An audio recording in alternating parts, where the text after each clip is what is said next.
To sense our world, your nerves send electrical signals to and from your spinal cord and brain. Sensors throughout our body collect information about our surroundings. This information is sent by signals to our brain through a series of nerve cells.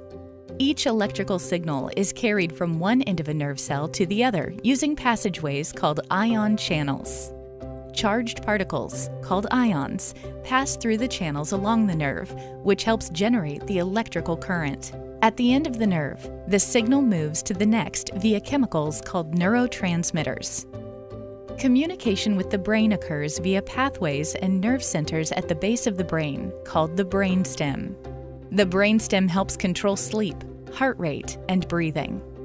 Migraine is a disease where one or more parts of this communication system does not function properly.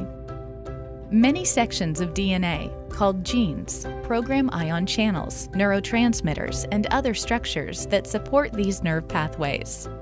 In some with migraine, inherited changes to genes, called mutations, can cause the communication system to become hypersensitive.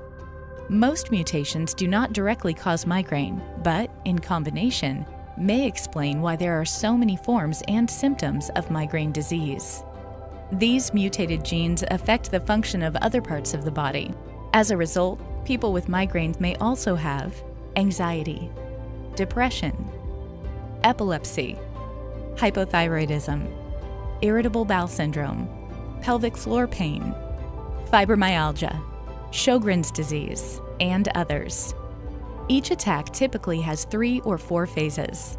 The typical phases of a migraine attack are prodrome, starting hours before a headache, aura, headache, and postdrome. Prodrome includes subtle symptoms such as yawning, fatigue, or moodiness.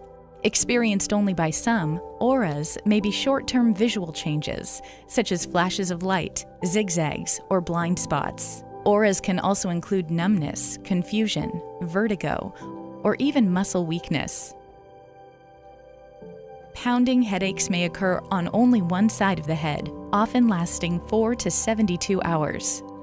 Other possible symptoms include light and noise sensitivity or nausea. Finally, during postdrome, a person feels like they have a hangover, which lasts another day or 2. Migraine attacks are often brought on by specific stimuli or triggers such as increased stress, weather change, too much or too little sleep, or certain foods. Since it may be a cumulative effect of several triggers, avoiding as many known triggers as possible can help reduce the number of attacks. It is important for treatment planning to distinguish migraine on the basis of frequency and character of attacks. Less than 15 headache days per month is episodic migraine. 15 or more headaches per month is chronic migraine. Each year, about 3% of those with episodic migraine become chronic. This worsening of symptoms may be due to changes in hormones, as well as cumulative effects on the nervous system from years of migraine attacks.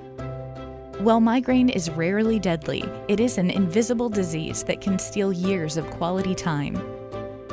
For more